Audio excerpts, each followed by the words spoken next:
Welcome back. This is episode 147 of the NYYST podcast. I'm your host, Christian. As always, joined by my co-host, Chris. You. And Stat Guy Rye. What up?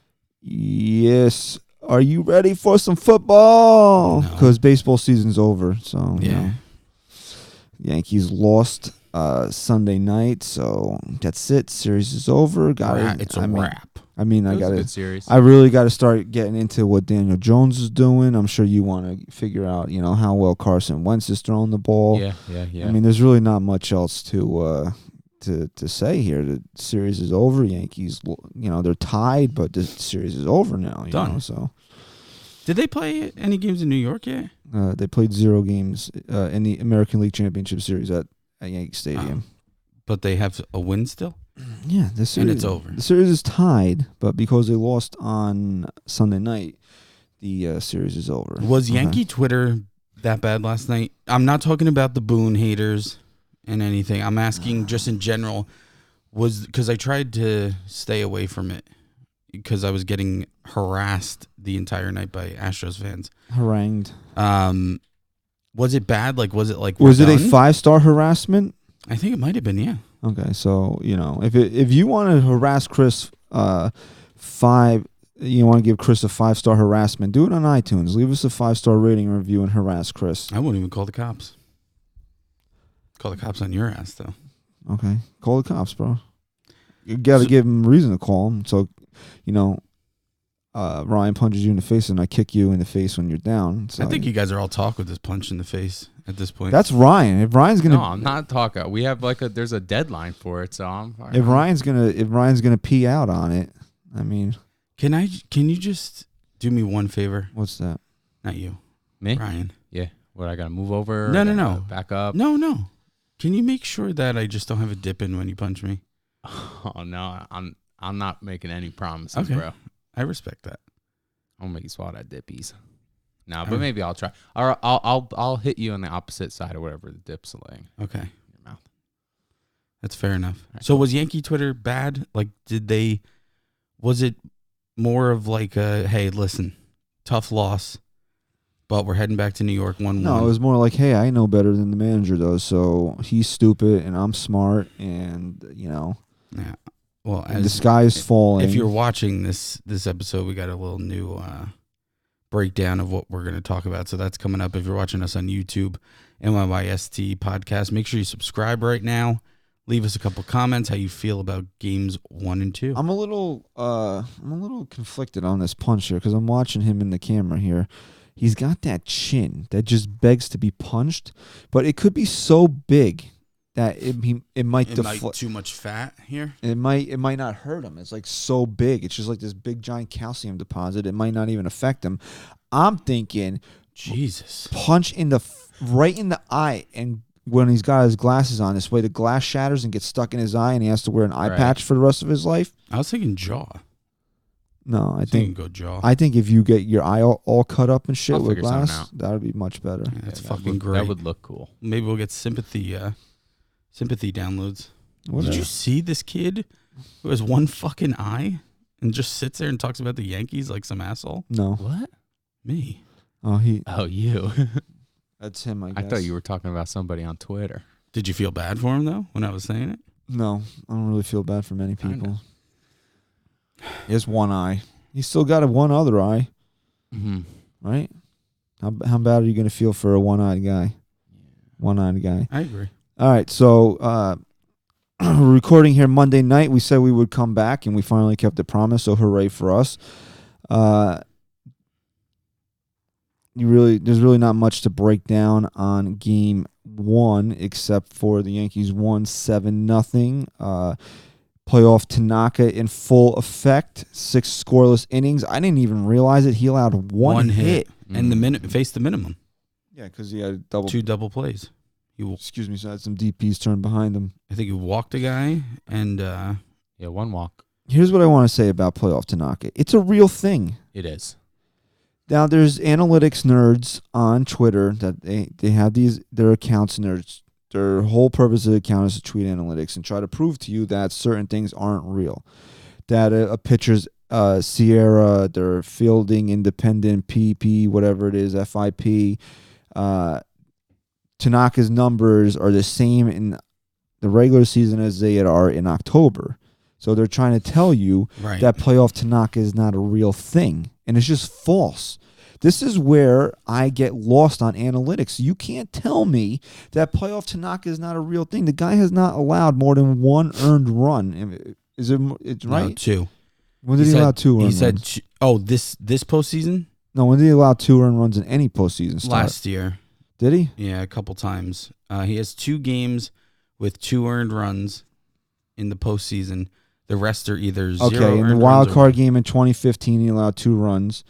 In ALCS Game 1, he allowed 2 earned runs. And then in his other 5 starts, he's allowed 1 or 0 earned runs. That's 41 innings pitched with 6 earned runs.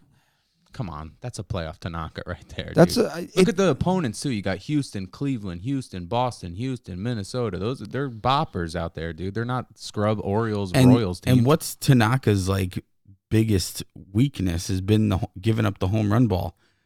Yeah, since he allowed he's 2 facing in the, teams that can put it out at any time. He allowed 2 in the wild card game, and since that wild card game back in 2015, he's only allowed 1 postseason home run. And that was last year's postseason. He's allowed 3 home runs in 41 postseason innings. That's wild. It's unreal. So playoff Tanaka is a real thing. So you can take your analytics and you can shove them up your ass. There's no denying it at this point. People, I'm done. You know what the worst part is? What? It's Yankee fans telling you that playoff Tanaka doesn't exist. Because you know what? People are fans of analytics more than they are of the team. That's what the issue is. They're slaves to these numbers, and they believe it's written. Like God came down and gave it to Moses.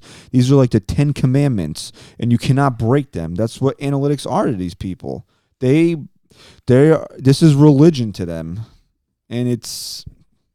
I don't want to get into a whole theological debate here, but analytics, please.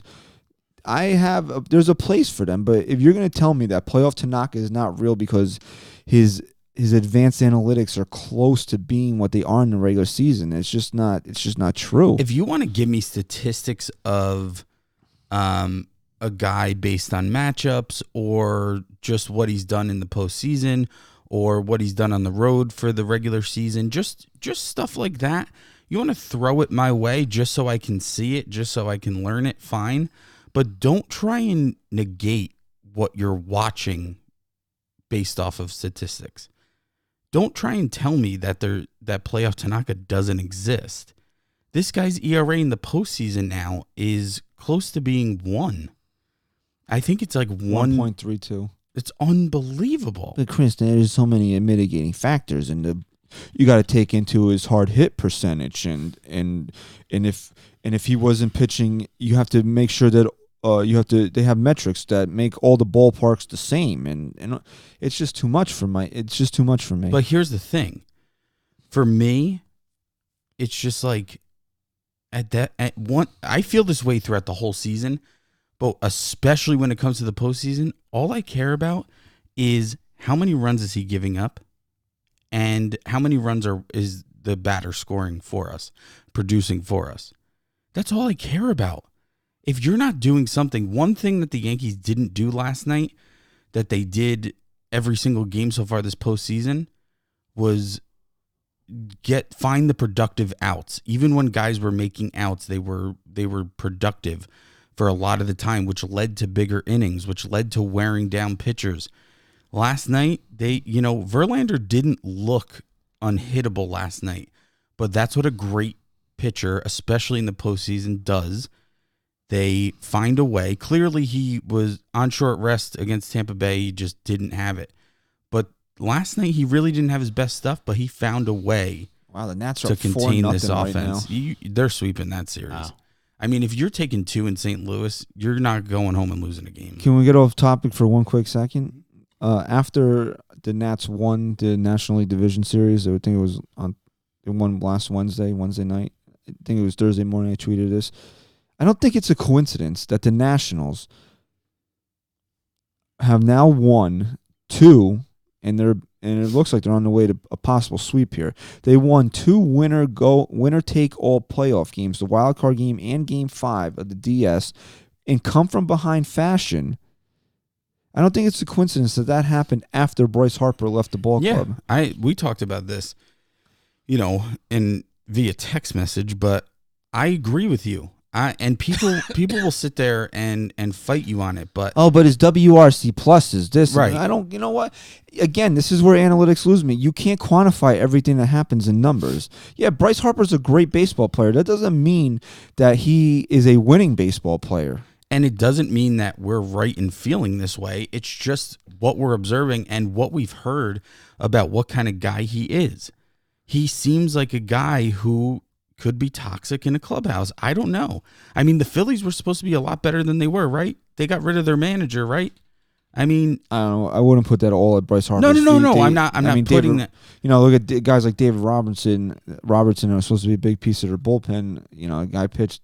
How many innings did he pitch this year? He was hurt. It's not that I'm putting it on Bryce Harper.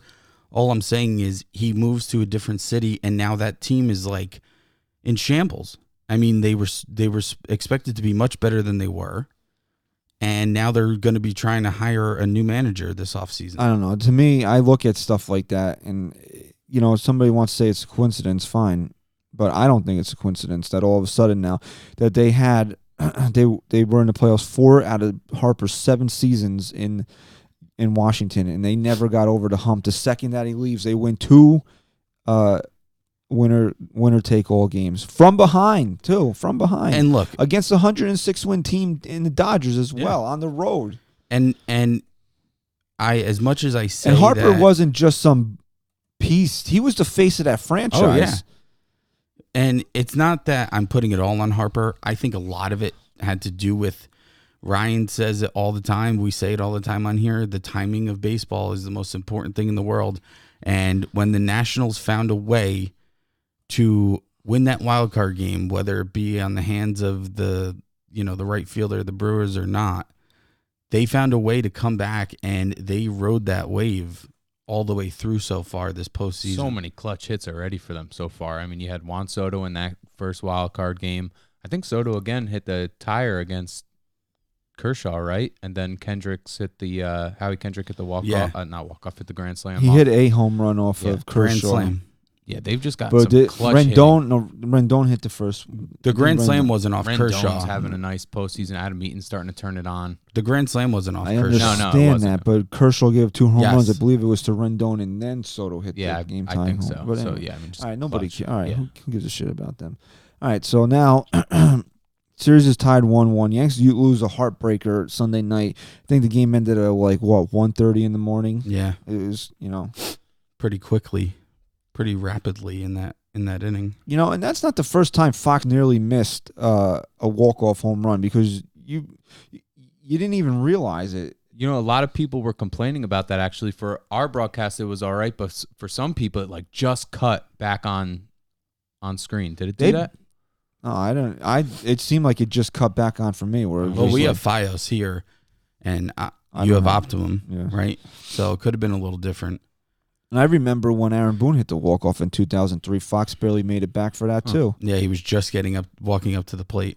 But, I mean, it kind of sucks because in any scenario, looking into this series before it started, if I told you the Yankees were heading back to New York tied 1-1, you're taking that every day of the week, and you still are. But because Game 2, with Verlander on the mound, with our pitching staff really doing a great job and only giving up 2 runs up until that 11th inning, you had that game at your fingertips, and it took a lot out of you to watch them go down and lose that game when you had that Game 2 at your fingertips. Well, the game was over the second Jonathan Loáisiga took the mound. You just got an extra reprieve, like one extra inning. And we say it all the time, too, about Jonathan Loáisiga. How sucks? good is his stuff, though? He sucks. He does. He can't throw strikes. But, come on, bro.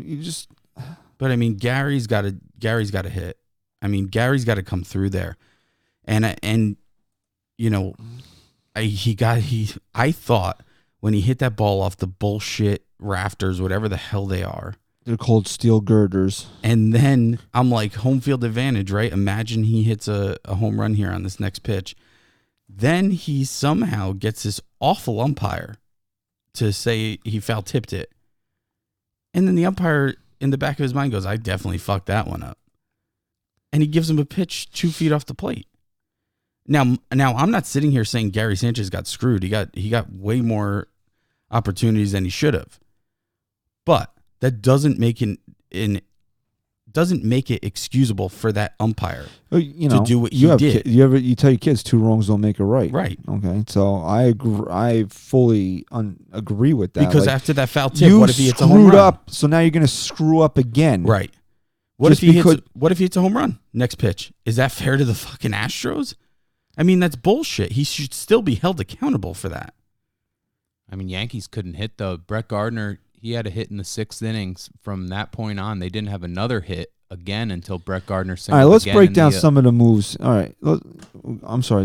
Well, I mean, that's pretty terrible if you go from the 6th inning until the 11th inning without getting a base hit. Terrible. Well, neither team did. Yeah, but then for the Yankees, Gardner was then the final hit of the game in the 11th. So terrible. So there's 2 big plays in this game, or decisions, really, maybe 3. Let's start with the first one. In 3rd inning, Paxton, he goes to get him. Beautiful move. Agree or disagree? Agree 100%. I love that move. I absolutely love that move. If you're not going to look like you're at your sharpest and you have the bullpen that the Yankees have, there's no reason in trying to figure things out during a game against the Astros. You go right to your big guys in the bullpen. There's one way. There's one way you're going to beat this team, as far as the pitching goes, and that's not allowing a big inning. And when Paxton doesn't have his stuff in the 1st inning, when he really kind of just gets by in the 2nd, and then in the 3rd, he's given up, what did he give up, a couple base hits there, or maybe walked a guy, base hit, I forget. But at that point, I mean, what 2 singles, Brantley singled and then Altuve singled. What did everyone, including myself, rip Boone for last postseason? For letting guys like Sevy and CeCe go too long in those games, and next thing you knew, it was 16-0 or whatever it was. You can't allow that to happen. I love that move. I thought it was a perfect move. Well, somebody was saying today, I think it was Francesa, said that he had, if it might have been anybody but, or it might have been on K's show, I forget. If it was anybody but Verlander on the mound, maybe it was only 1-0 at the time. Maybe he lets Paxton try to get out of the inning. But because it was Verlander, you know that you can't give up another run in that situation. Sure. And it's going to be even shorter tomorrow. I'll tell you that. Because Garrett Cole's on another planet. I don't know if they can afford to be in the bullpen in the 3rd inning tomorrow. I think we'll get there in a second. We will. Okay. So we're all in agreement that it was a good idea to take the ball from Paxton, right? 100%. Okay. Now, who came in for James Paxton? Chad Green, who was throwing friggin' bullets out there. Probably the best I've ever seen him, to be honest. 2 strikeouts in 2 innings. They couldn't touch him. Now, he threw, 26 pitches. 21 for strikes, too. You know, George Springer is due up. Boone comes out, brings in Adam Ottavino. First guess, do you like the move? Do you hate the move? Before seeing the result? Yes, that's what first guess means. I definitely questioned it, and I didn't like it. No, it made me scratch my head. I had no issue with it. It's not that I had an issue. It's more of the fact that I was sitting there wondering what was going on and why he was going to the bullpen, which is the first time this entire postseason that Boone has made me question it. Because this is what he does with Chad Green. And I think here's where I have a problem with it. From what it sounds like, he let the analytics in that moment get the best of him. Because you have a guy out there just dealing. And at that point, here's the question. At that point, if he leaves Green in there for Springer and Springer hits that home run off of Green, are you questioning Boone for leaving a guy out there who's looked absolutely dominant? I didn't question. I didn't care. Look, be honest. No. I'm asking you.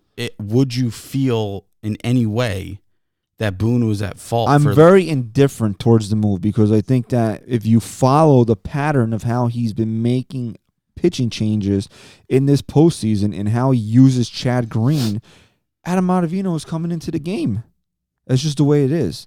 I think a lot of people, and we talk about this a lot on this show, people don't understand or they don't follow along as closely as maybe they should. Yeah. And if you start to read the manager's patterns, then you understand why he does things. And then when you find out that Ottavino was, or Springer was 0 for 4 with 3 strikeouts against Ottavino, then you understand it even more. This is where he's going to him.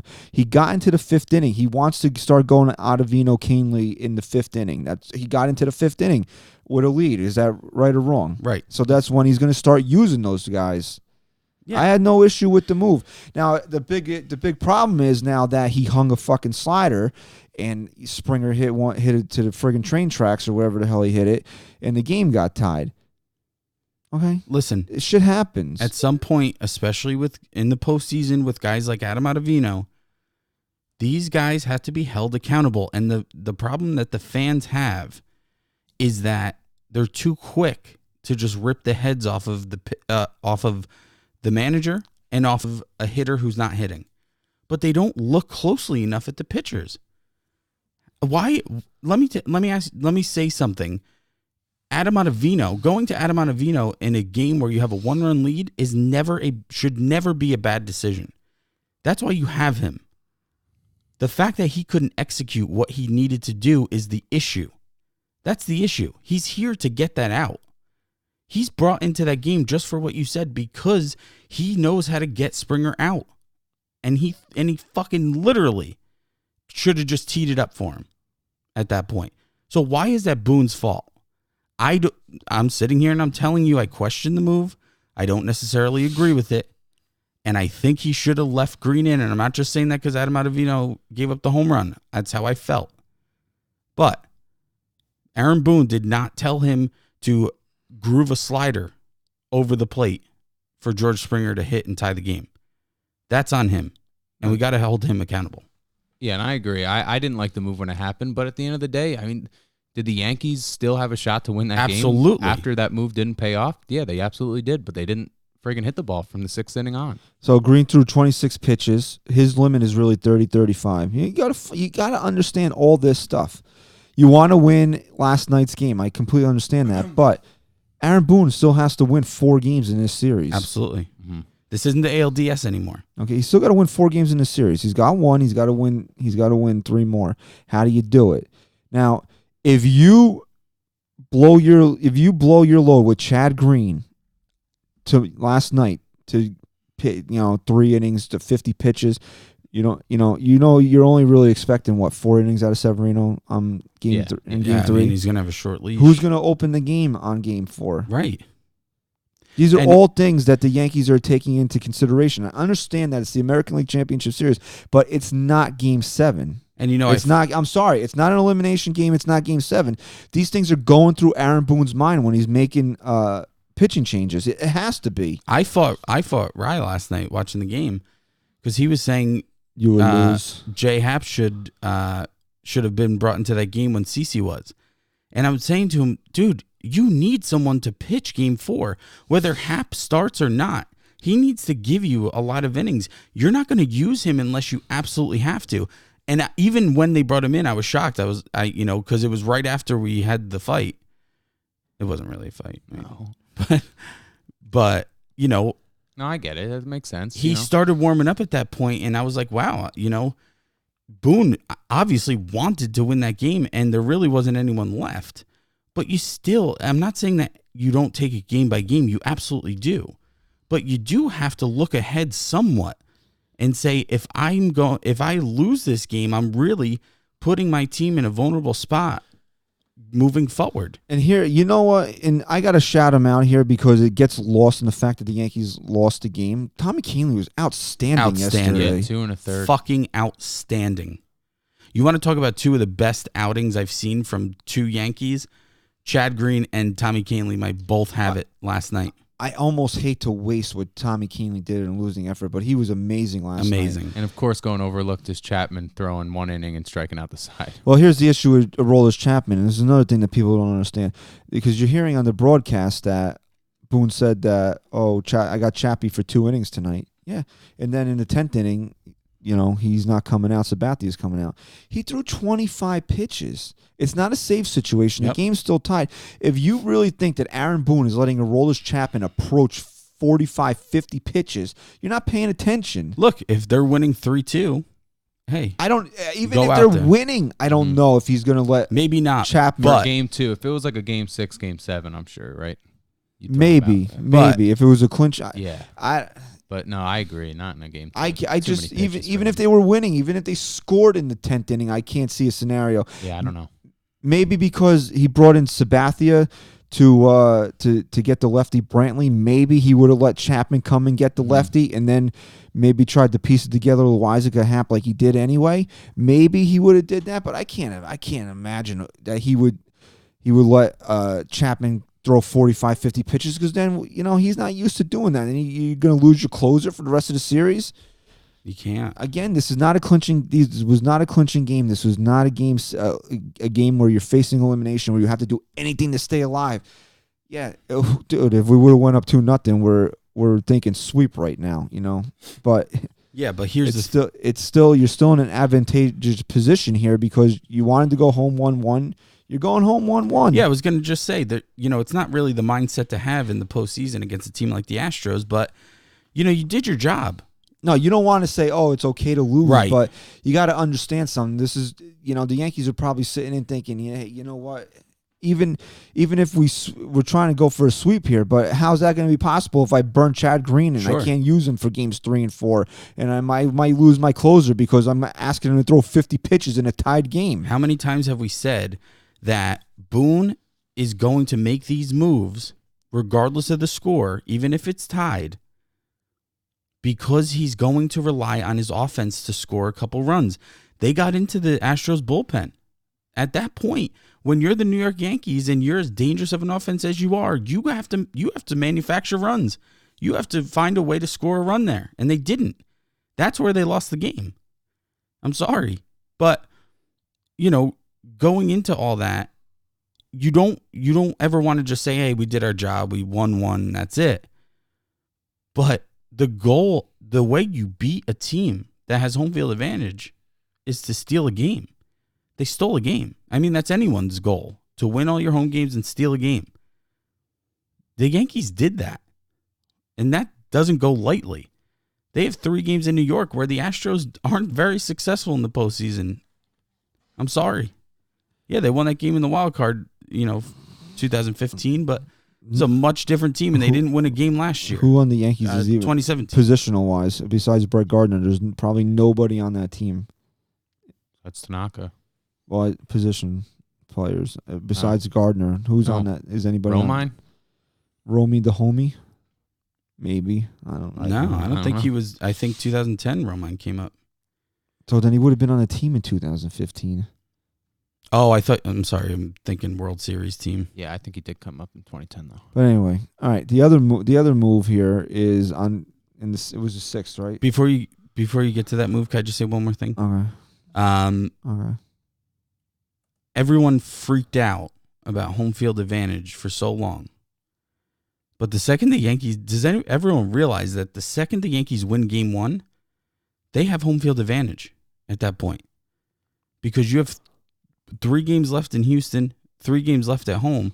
But if you win your 3 games at home, series is over at that point. So you have to still be positive about this, even though, they had game 2 right at their fingertips. All right, 6th inning here. You got 2 outs. You got how many runners? There's 2 on, right?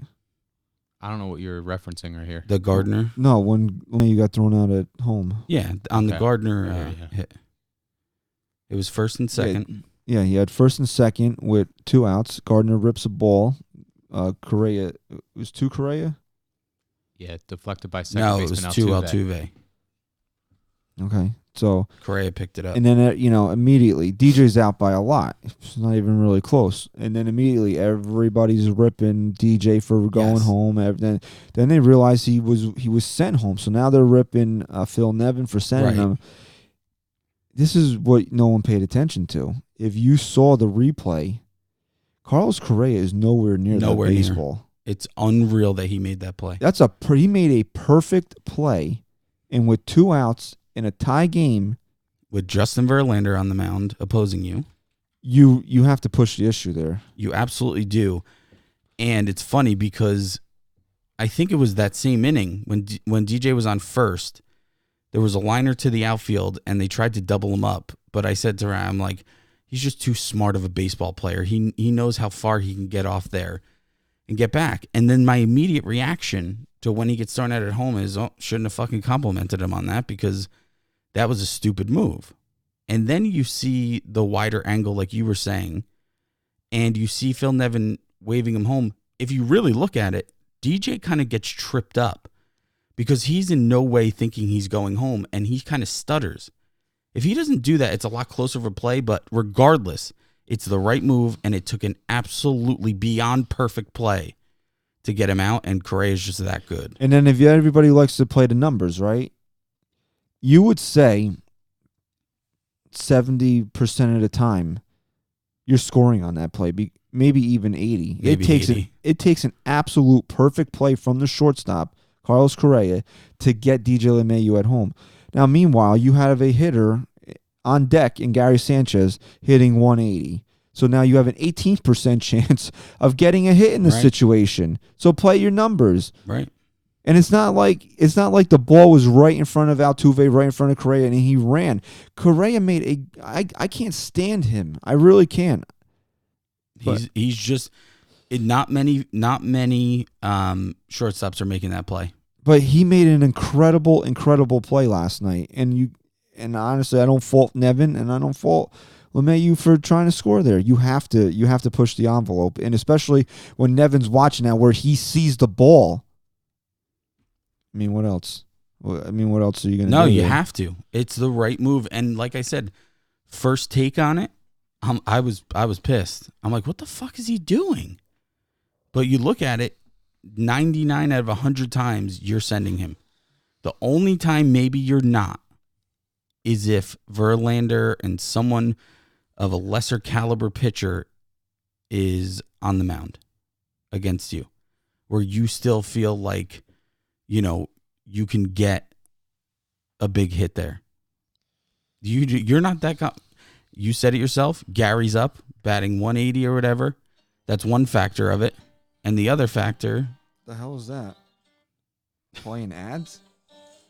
I guess. No. There's a silent. Button. I don't even know how that came. Okay. This is porn.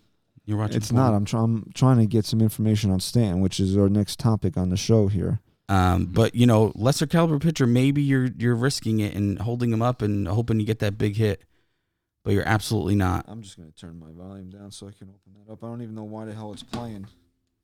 So angry. It's the right move. It's 100% the right move. Yeah, you're talking about big hits. Who comes up with a couple of them in Game 1? Giancarlo Stanton, and all of a sudden, haters have nothing to talk about because he's their favorite player because he put one in the seats. And then we get the lineup, and we see Cameron Maybins in left field. That was fun. And I said, and Brian Hoke tweeted that it had to be injury related. It just had to be. And I said, and I even tweeted this. I said, I don't want Stan to be hurt, but I hope that he is because to me, I hate when teams get cute and start doing shit just to do shit because maybe they felt that Verlander and his curveball was too much for Stanton, and I would rather an injury cause a lineup change than them just trying to do something for the sake of doing it when they were 4-0 in the postseason to that point. I'm a little on the fence with the whole Stanton thing. You can clearly see from that first ground ball of the first game of the ALDS in his first at-bat that he's not 100%. Was that his quad at the time? Was he still favoring the knee that he said was 100%? I don't know. I think the Yankees knew that he was dealing with some other pain, and that's why they brought Hicks onto this lineup, because it's really telling to me that Stanton's hurt all of a sudden, and Maybin is still starting in the outfield. If you're going to bring Hicks on, and then you're going to bench him, and then your guy goes down, and you're still not going to go to Hicks, that's telling to me. I think the Yankees knew something, and as we all know, the last thing they want to do is take Stanton off this roster because then he's done for the rest of the year. So that part's telling to me. a lot of guys are giving him a lot of shit, saying, "Hey, this is the ALCS, man. You got to play through the pain." A lot of big names out there, not just people calling into sports radio. Everyone's saying it. Is that fair? I mean, is that really even his decision for the New York Yankees right now? Maybe some other teams, but are the Yankees going to allow that? Whether he says I'm fucking playing or not? If he's hurt and he had a MRI and it showed whatever was going on, I mean, I don't think so. He's not Aaron Judge. He's not Gleyber Torres. So if one of those guys comes to you and says, "I'm playing Skip," you're putting him in the lineup. And especially a guy that he's played 13 games this year. He's probably not fully healthy. I don't think the Yankees were gonna risk anything with him. And Aaron Boone today said that any information regarding his quad and his playing status won't come till before the game on Tuesday, because it's a very sensitive situation. Because if the Yankees have to make a call here. They have to either, if he's going to be out of game 2, maybe even 3, then you don't do anything about it, because you still have to look forward and think, hey, you know what? If we're going to win this series, if I take him off for 3 games and he's going to be fine after 3 games, available to me for the World Series. Yeah. I don't know, man. And then, like, the third part of this whole thing for me, as far as how I feel about it. Stan is 3 for 10 with a home run off of Cole. Is the only Yankee with a home run off of Garrett Cole. So I think the Yankees really want him to be in the lineup tomorrow. Yeah. And, like, the third part of this all how I'm feeling is, like, regardless of what's going on, this guy just fucking hasn't been reliable. It's every time he starts to, like, kind of start. Hasn't been reliable this year. Yeah, this year. Okay. But you're every time he comes back, he's seeming to get. He has not been reliable this year, but I don't want to take away what he did last year. No, you shouldn't. People don't give Stanton enough credit for what he did last year. They talk about his season. He would have been, if Aaron Judge was healthy. Giancarlo Stanton's on the IL last year. Oh yeah, he was dealing with the pain all season, all summer long. So you got to give him a little bit of credit for that. Now here's a question for you. DJ LeMahieu. Do I still defend Gary Sanchez? Is that what you want to ask me? DJ LeMahieu made those 3 plays in game 1 that were absolutely unbelievable. I don't think anyone else on this team makes those 3 plays. The scoops? Unbelievable plays. 2 scoops like Raisin Bran. Raisin Bran. Now, do you sacrifice him at first base to DH Stanton and play Encarnacion at first? Yes. You do? You have to. Yeah. I mean, that's a tough call if you got Hicks on this roster, but... Screw Aaron Hicks. If Stan's not healthy enough to go out there, but if he's healthy, if he can go out there, then I'm sorry, you can't play Edwin Encarnacion at first base. You have to have DJ LeMahieu. I mean, that was a game changer, his defense. You know what? It was. Right now, Edwin Encarnacion's not hitting either, so True. It maybe makes the decision a little bit easier if you want to bench Encarnacion. Mm-hmm. But here, you're not benching this guy, not after what he did in the LDS at home. Well, I would rather bench Edwin than have Edwin play first base. Though, if you had to pick between the two, would you rather bench Edwin and have Giancarlo? Or no, what would you have to do? Yeah, you'd put Giancarlo at DH, or would you rather start Edwin at first? That would be the move. I like Gio Urshela, but man, Edwin Encarnacion can wreck a baseball game. Absolutely. I know. One swing. And we have, we want to talk about the Stanton ripple effect. I mean, that's in this game, the one thing that stood out to me in game 2 was that you didn't have this guy now in the middle of the lineup who, yeah, maybe he only has one big hit, that home run, but all of his at-bats where he's gotten on base and had good at-bats and taking pitches and walking, those were some big at-bats in the middle of this lineup. He saw a lot of pitches. He got on base a lot of times. And you didn't have that in game 2. And you saw it. Because Edwin didn't do shit. Gary didn't do shit. The bottom half of this order, I think, went 0 for 17. How many times did he strike out yesterday? The 6 through 9 hitters yesterday went 1 for 16 with 5 strikeouts. Who are you looking for? Encarnacion. Edwin struck out 3 times. And he struck out 3 times in game 1. So you're really missing Stanton there, Oof. whether he gets a big base hit or not. Right? Did he strike out 3 times in game 1? Yes, he did. Struck out 6 times in this series so far. It's not a good look. No, but he's going home now, and he's been a much better hitter. He didn't really do anything in game 3. He had his 2 big games in the postseason at Yankee Stadium. Mm-hmm. Right. There you go. So you need him in that lineup. All right, so if Stanton can't play, Hicks is in center field, Guardy's in left, Right. and you leave the infield alone. Right. Correct. And then Encarnacion's your DH. But if they're going to push the envelope with Stanton because he's got that home run off of Cole, I mean, you got to do anything you can then to get him in that lineup, even if that means DHing him. You call Harvey Dent, you ask him for his coin, you flip it, and Do a little coin flip. you do a little coin flip. Speaking of Heads, it's Urshela on the bench. Tails, it's Encarnacion on the bench. Speaking Boom. of, that's Batman, right? Uh-huh. Okay. That's the Two-Face, right? Look at this. Look at this guy. Hey, you proud of me? I actually wanted to say, you know what playoff Tanaka reminds me of? You ever watch The Batman with Adam West? Mm-hmm. When he'd go flying into what was it, like an elevator? His back cave. And like 2 seconds later, he'd come out. Yeah, he'd go down as the fucking pole. Batman. Yeah. That's Tanaka for me. He goes in the down, postseason. we go down the fire pole into the back cave. That was like my favorite part of that show as a kid, was watching them when I'm like, oh, they're about to change. That's about Tanaka. to become Batman. He's not the same guy. That's fair. You saying he's Batman? He's fucking Batman. He is Batman in October. Batman Tanaka? Masahiro But Batman. Batnaka? Papa Naka. So, Giancarlo Stanton, do you honestly, if you had a bet on it, you think he's playing again? Yeah, I think Yes. I think he's starting left field. I don't think he's playing game 3, to be honest. In game 3, I think he'll be out there. I think if he's going to come back, it'll be game 4.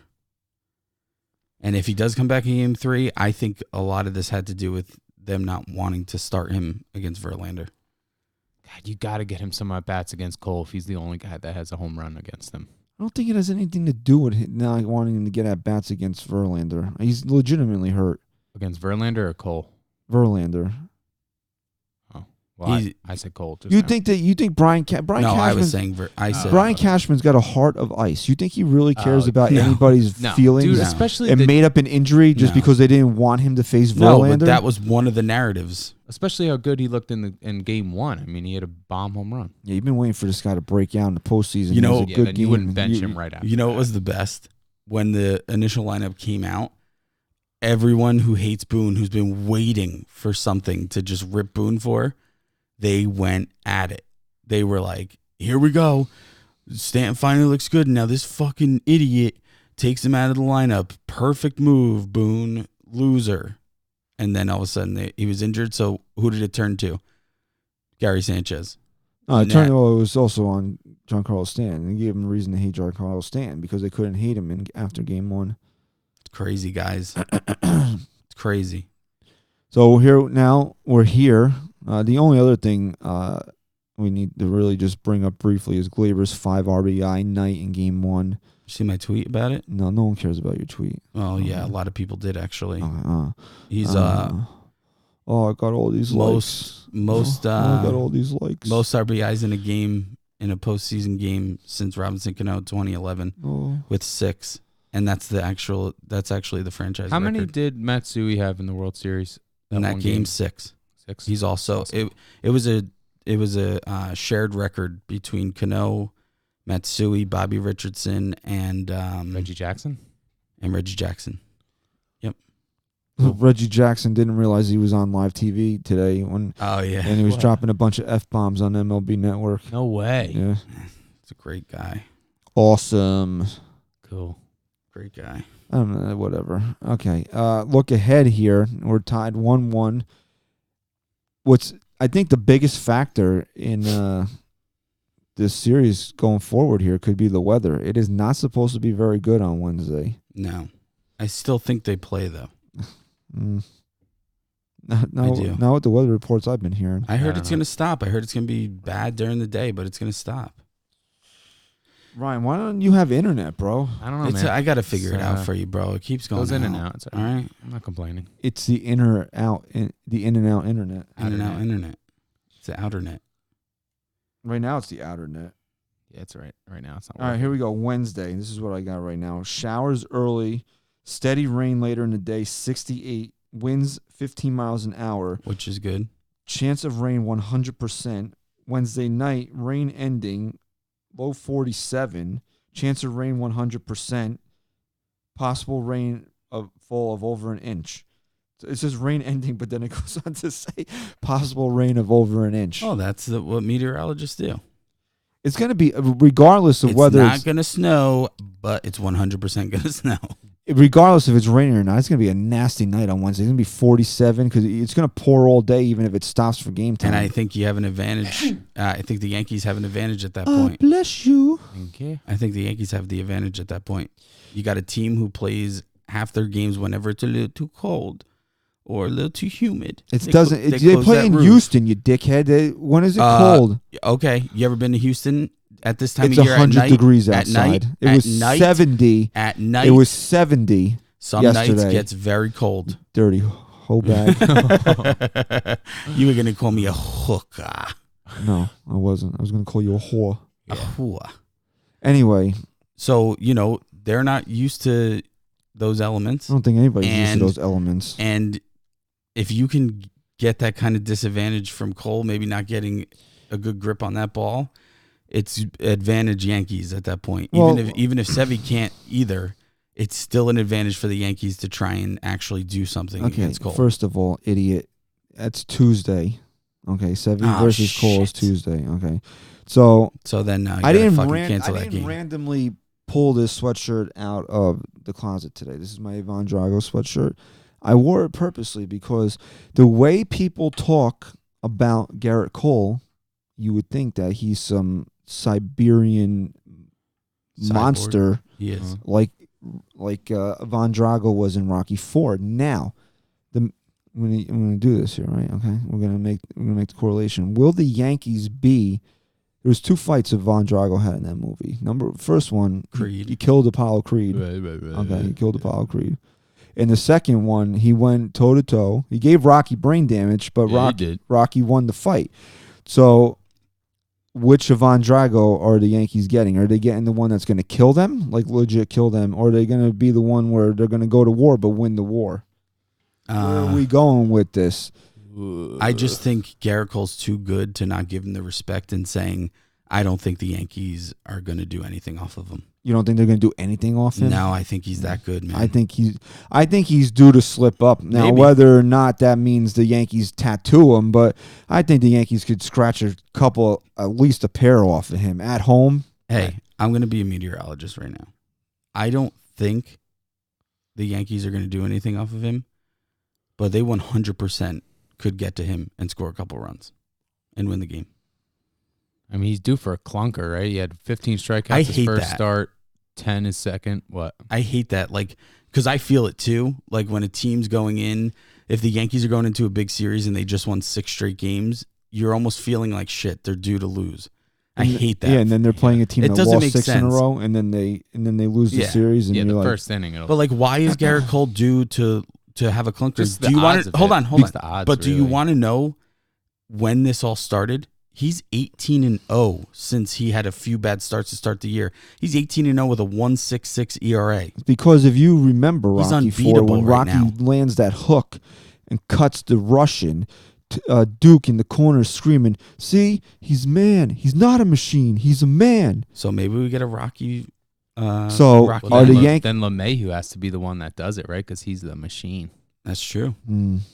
But he's Terminator. also, maybe it's really a Terminator. But he's game. also Rise of the Machines. But he's also a Rocky, or was a Rocky? Wow. Well, now my brain is blowing up, guy. I don't know what Rocky we're on. I got to make another Rocky now. I don't know, man. I hate to say that this team's not going to win because I think the Yankees are dangerous enough, just like the Astros are, to beat any team, any given day, any pitcher on the mound. So it's not going to be easy. I'm not going to go out there and say the Yankees are going to knock Cole out in the 3rd inning, but can they porch him a couple times? Maybe they could porch him a couple times. Why can't I absolutely think they could do the same thing they did against Verlander, work him, get him out in the 7th with have 2 runs on the board. The difference now would be how you have to look at it. the Yankees they're going to have the last at bats. Mm-hmm. Okay, so that's to their advantage. And you would hope that if they get 4 innings to swing, first of all, you hope the game doesn't go 11. But if they get 2 full innings or 2+ innings off the Houston bullpen, you hope they can do some damage this time. That's number one. Number two, what is Luis Severino giving you in this game today? Well, you're going to listen to this Tuesday morning. So today, Tuesday, what is Luis Severino giving you in Game 4? Is 4 shutout innings enough to win this game? I think that's where you draw the line of saying, I need at least that from you. Well, Is 4 shutout, because then you can go Ottavino, Canely, Britton, Chapman. You can give each of those guys an inning, maybe sprinkle in Green for a couple outs, figuring you're going to open them with him on in Game 4. Here's the issue that Boone's going to be faced with. You're going to have a short leash on Sevy facing Garrett Cole. You have to. Just like Paxton. You start to get in a little trouble. I don't give a fuck what inning it is. You're probably coming out of this game. However, if there isn't a rain out the next day, you have to remember something. You're playing 3 straight games now without a day off. And Game 4, you're piecing together a bullpen game. No, you're playing 4 straight games without a day. No, if there's no rain out. If there is no rain out. If there is a rain out, then you're playing 4 straight games. Right, but I'm saying just in this situation, if there's no rain out, you're playing 3 straight games where that next game you're having a bullpen game. I don't give a shit if J-Hap starts. It's still a bullpen game. If there's a rain out, that changes things. And I think actually it goes in their advantage. I think it goes to Houston's advantage. Why? Because they're bullpenning on Wednesday in Game 4 as well. Right. So now if the game gets pushed back a day, they can go to Verlander in Game 4. But who are they going to go to in Game 5? It's going to be a bullpen They're day. going to go to Zach Greinke in Game 5. Or they can go to Greinke in Game 5, or Game 4, I'm sorry. They go to Greinke in Game 4, Verlander in Game 5. Oh, and we get to go to Tanaka. Okay. So I think the Yankees have an advantage if both teams are going with a bullpen game. But if you eliminate that I think that goes to the Houston Astros advantage. if the Yankees do lose tomorrow with Garrett Cole on the mound, Garrett, who's been unbeatable, and they go down 2-1, are you nervous? Do you think that this team is on the brink of just collapsing? No, I don't know, because they've had their. Anytime you thought this team would go into a tailspin, they never did this year. Okay, that's first of all. Number two, they all the idea in this series is that you had to win all the games that Garrett Cole and Verlander weren't pitching, and win the only one game that one of those guys was pitching. So you're still in play for that. If they lose, if they fall down 3-1, yeah, the series is over. Okay, it just is. I'm sorry, I hate to say it. It is. If any team's going to beat Garrett Cole, Garrett, it's going to be the Yankees at home. That should be the Yankees chant. Garrett. But and again, you got to hear about how Garrett Cole grew up a Yankee fan. He was drafted by the Yankees and chose to go to college. Okay, so how big of a Yankee fan are you? Because I'll tell you right now, if the Yankees drafted my ass out of high school, and I could have went to any college in the world, you think I'm going to fucking college? No. Hell no. I didn't even go to college, and I wasn't drafted. I went for a couple of years. I was like, it sucks. Yeah, it did you a lot of good. Yeah. But here's what I want to say, just comparing these two teams. Chris went to college. I went to college.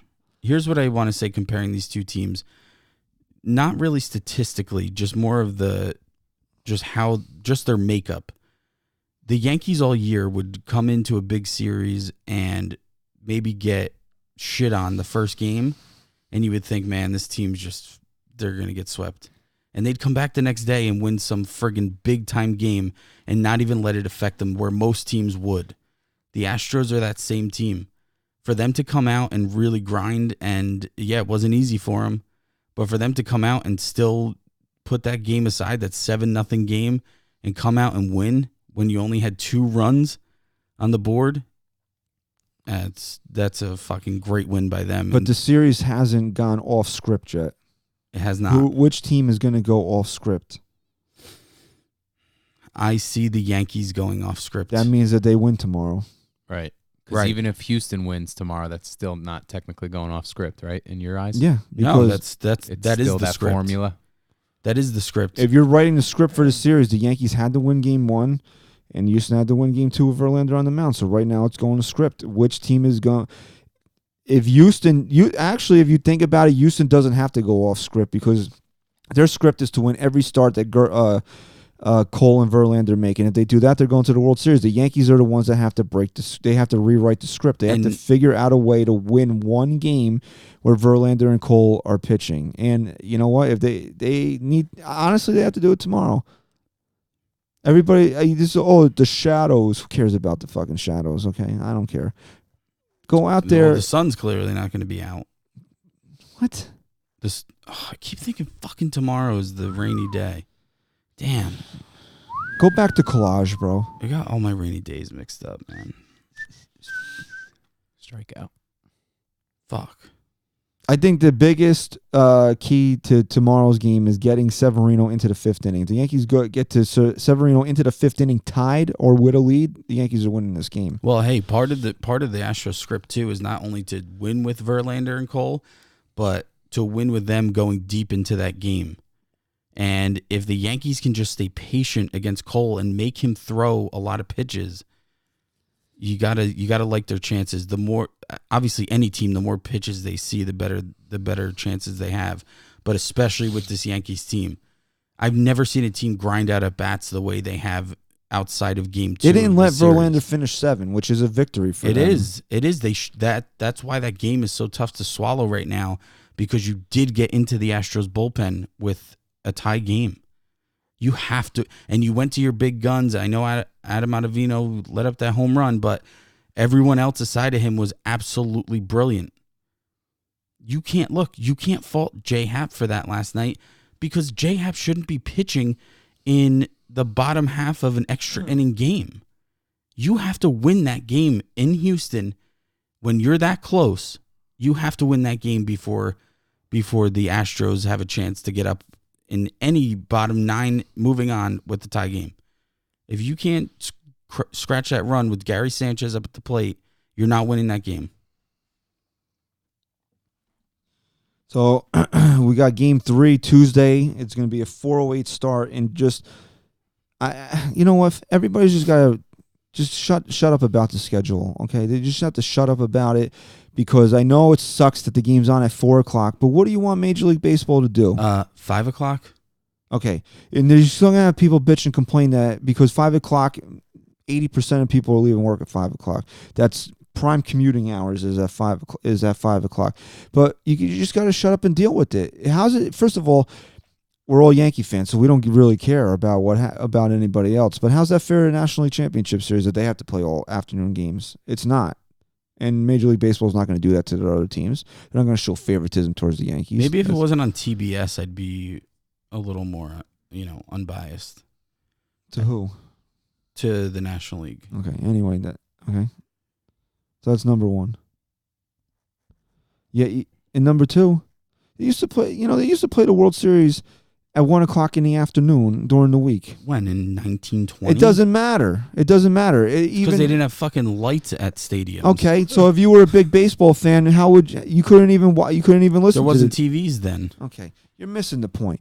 You live in an age of technology. If people dealt with that shit back then, you can clearly deal with it now. You can't avoid listening to it on the radio. You can't avoid TV till you get home. They invented these things called DVRs. I don't know if you ever heard of them. Use it. You can't DVR a playoff game. Yeah, you know what? You have to. You can't. No, you know what? You're going to have to. You can't. No, you DVR it, and then you fast forward in between pitches, and by the 4th inning, you're all caught up. You'll be caught up. By the 4th in playoff games? Yeah.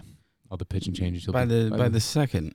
Yeah, bottom half of the 2nd, you'll be good. And the other thing is, I was getting into this with somebody today, a friend of mine, right? He's like, oh, no other sport does this, plays playoff games at 4:00 on the weekend. It's because, first of all, in basketball and hockey, they're used to playing every other day, 2 days in between. Baseball is a game that's played every single day. They're not going to skip days. They're not going to play 7 games over 14 days. It's just not the way baseball's played. This way you get 1 game a day. It's just not going to happen. And if you look at the NFL, which based on the amount of teams that both sports have in their playoffs, right? Not like 100 like the NFL, NBA, and NHL does. They never play 2 games at the same time. Major League Baseball is forced in the divisional round to have the game staggered, where they might be running up against each other, but it's the beginning of one game against the end of the other game. So if you don't have a dog in the fight, you're going to watch the end, and then. And it usually doesn't really spill too much. At least this year it didn't. So you know what? For one day, you deal with it. It sucks, but it's a little bit of an inconvenience. What's the alternative? The Yankees aren't in Game 3 of the American League Championship Series. Would you rather have that, or would you rather just be inconvenienced a little bit? Use your fucking DVR. You're paying for it, right? You go look at your cable bill. There's a charge for it. Use it. Stop recording fucking episodes of The Bachelor and say yes to the dress. Are you talking to your wife right now? I'm talking to you. 7-0 Nationals, by the way. Oh, so this is not updating. Okay. No, I have no internet. He's got no internet. He's got outernet right now. Okay. Well, then all the more reason for that game to be primetime tomorrow, because now it's looking like it'll be an elimination game. So no more episodes of the Cake Boss. Clear all that shit out. This way you got enough time to sit there and record the game. Boom. You get home. You can social media blackout. It's easy. You don't have to be on Twitter. Listen, we got a God channel on in New York now. It used to be PLJ. They play religious music. I'm not saying become a religious fanatic right now, but you know what they don't talk about on that radio station? Fucking sports. They might. With my luck, though, I'd put it on. They'd be like, well, the Yankees. How about that? Look, I'm okay. I've come to terms with the schedule. All I give a fuck about. You know what? The Pope did tweet the Saints to victory on Sunday. He didn't realize. Oh yeah, you saw that. He didn't realize what he was doing. He mentioned the football Saints by accident. He hashtag Saints, but like a religious saint. That's funny. And the Saints ended up winning yesterday. Hey, that's funny. You might have just blessed them all the way to Super Bowl. Oh, you know. Can the Heavenly Father send down a little blessing for the Yankees here? Oh, Father. Come on. Joe Torre's sister was a nun, right? I believe. Was he? I don't fucking know. What's Hap's was first? She? Hap's first name is James, right? It is. Did you see that this is the second game this year that if you combine the winning pitcher and the losing pitcher, you get the name of a Yankee pitcher? Oh, yeah? The winner was James. The loser was Hap. And then remember, Ottavino lost to a guy named, his last name was Adam, was the winning pitcher. So Adam Ottavino. Now you got James Hap. Okay. What we got tomorrow? It's that guy, Rye. Yeah, I'm here. You got Cole. Yeah, hopefully. Predictions for tomorrow's game. I'm gonna go same score, different winning team. 3-2 Yanks. I actually was thinking the same thing, man. I actually think it's gonna. I don't know. I don't see Severino keeping them to only 2 runs or even less than at that point. You hate Luis Severino. I just don't trust Luis Severino. Yeah, he's got to earn my trust a little bit. You hate him. No, I love you're Severino. gonna tweet Severino me. has my favorite stuff on it. You're going to tweet me literally seconds after the Yankees lose a brutal game and say, you still want to defend Luis Severino? Yeah, I'll get you. But I don't know, man. I'll go with the 8-6 final. Yankees win. Oh, wow. You're going high scoring, huh? Yeah. Okay. Yeah. Okay. You're going high. You know who I think? Let's break off that script. You know who I think gets the big hit off of Cole? LeMahieu? Nope. Edwin. That would be sweet. I do. I think Edwin gets it. I think a judge is feeling himself right now. I think number 99 puts one in the seats. I think the Yankees need to rattle this guy early. Yeah, that'd be nice. Let the stadium do the rest of the work as far as getting to him. He hasn't pitched in this type of atmosphere, in this type of game. I don't want to see nobody in fucking business attire at this game either. Okay, you got plenty of time. No, tell your fucking boss. If you gotta leave work early, if you gotta go to work and leave work early to get to this game, you got plenty of time to throw a fucking jersey on. Oh yeah. Okay. Oh yeah. How many times I hear people say, "Oh, I didn't have time to change," bro. You know how quickly it takes to throw a hat on your head and put a fucking jersey on. I don't care if you still gotta wear do it every day. Yeah, you look like you got signed or something by Yankees. I don't care if you gotta wear your slacks and your work shoes. Put it over your dress shirt. That'll look cool, bro. Put your goddamn jersey on, rock the NY on your hat, and let's go. Let's get fucking loud. Loud. We already heard. Loudest the stadium We already heard Bregman, I believe, and somebody else at the podium. Bregman and Correa. Okay, fuck both of them, number one. And number two, we already heard them talking about how loud it gets in there. Rattle their fucking bones. Make them get so loud that they feel it in the side of them. Okay? Yeah. Right in there. Guess what Garrett Cole's never done in his career? Poop standing up. One at Yankee Stadium. Pitch in a fucking postseason game in New York. Yeah. New York. Okay? He's probably never pooped Against the standing fucking up either. Yankees. But he's going to poop standing up tomorrow because he's going to shit his pants on the mound. I call that the Tyler Wade. The poopy butt for Garrett Cole. Garrett Cole, you will lose. El Pupa. All right. Is that Drago there? Yes, you will lose. Garrett Cole, if Garrett Cole dies, he dies. Yeah. All right. Thank you for listening to episode 147 of the NYYST podcast. Right now, as it stands, we got games 3, 4, and 5, Tuesday, Wednesday, and Thursday. I would love nothing more than the Yankees be popping some fucking champagne Thursday Let's night fucking around go. around midnight. Oh, yeah. Okay. Oh, you're coming over and popping too. We're going to pop. Relax. Pop. Calm yourself. I'm over saying there. if that happens, yourself. we popping. Yeah, it's going to be a big magnitude. With the weather as it is, it might throw a monkey wrench in those plans. Wednesday, if Wednesday gets rained out, they'll just go Thursday, Friday, Saturday, Sunday games 4, 5, 6, and 7. And Question. Wow, so they won't have a travel day? No. They'll just jump right into Houston? No. Question. You might not know the answer. Okay. In the postseason, because in the regular season, if the field can't stand the weather, it's up to the grounds crew, correct, to relay that, and then the umpires make the decision. It's probably Major League Baseball's decision because it was Major League Baseball's decision to close the roof in Houston, Okay, where in so the regular season you it's go. up to the team. No way. I didn't know Yep. that. So that's your answer right there. So if it were up to the Yankees, because of what you said, and the Yankees getting the advantage of playing that game, they're going to do everything they can to play. But if it's up to Major League Baseball, I think Major League Baseball takes over control of these situations. I would in the have to postseason. imagine that. Because I do know, like I just said, that they make the call on the roof in retractable stadiums, where in the regular season it's up to the team. Right. So there's your answer. And I'm not saying that Major League Baseball is going to be unfair to the Yankees, but they're not going to go that extra length to really try and get this game in the way it would if it were up to the Yankees. If it's pouring, they're not playing the game. If it's a mist, they'll play the game. If it's a drizzle, they might play the game. If it's pouring, if they're going to get an inch of rain, they're not playing the game. And who's going to want to watch that shit anyway? Exactly. And you know what? I would rather not play in that game because you want home field advantage. And we're all humans. You think you're going to be at the same energy level when it's pouring fucking buckets out? Probably not. Probably not. I would be. Okay.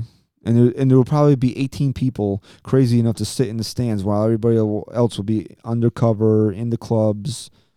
In the club? Find me in the club. No. Is there clubs at Yankee Stadium? Yeah, in the clubs. Like the Audi Club, the Pepsi Club. You don't know these things because you don't go to Yankee Stadium. Because I don't fucking go to clubs when I go to Yankee Stadium. I fucking watch the game. No, you know what? I heard you do go to clubs. Mohegan Sun. Okay, the Mohegan Sun Club. Okay. Delta. Skybox. Yeah, there you go. There's another one. Anyway, thank you for listening to episode 147 of the NYYST podcast. If there's no rain out, we'll be back Friday to break down games 3, 4, and 5. We'll be back Friday for Saturday morning. Like I said, hopefully it will be a celebratory pod, but if not, then we'll be previewing game 6. And then if this thing just runs straight, we'll be back after the ALCS is over. So if this is the last time you hear us until the Yankees hopefully win the pennant, let's go Yanks. I stole Ryan's gimmick, but I don't give a shit because it needs. No, you didn't. You said let's. I'm sorry. Okay, Ryan, Stat Guy Rye. Go Yanks. Chris, say goodbye. Peace.